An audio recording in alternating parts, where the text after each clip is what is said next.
तर मंडळी आज मी बनवला होता शेवयाचा उपमा कसा ते बघूयात.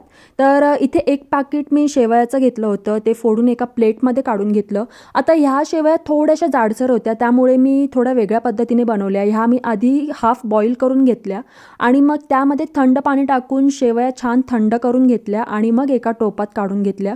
इकडे मी आवडीप्रमाणे भाज्या घेतल्या होत्या. कढईमध्ये थोडंसं तेल टाकून छान कांदा परतवून घेतला, टोमॅटो परतवून घेतला, चवीनुसार मीठ टाकलं, किसलेलं गाजर टाकलं, आवडीनुसार मसाले टाकले, छान मिक्स करून घेतले आणि ह्या ज्या आपल्या उकडलेल्या शेवया होत्या त्या मी त्यामध्ये मिक्स करून हलक्या हाताने छान मिक्स करून घेतल्या. तर अशा पद्धतीने आपला शेवयाचा उपमा तयार होता. अगदी सोपी पद्धत होती आणि खूप छान झाल्या होत्या. तुम्ही बघू शकता कशा सुटसुटीत आणि छान शेवया झाल्या होत्या. तर तुम्ही नक्की करून बघा ह्या पद्धतीने आणि आपला जर व्हिडिओ आवडला असेल तर व्हिडिओला लाईक करायला विसरू नका आणि चॅनलला सुद्धा नक्की सबस्क्राईब करा मंडळी. बाय.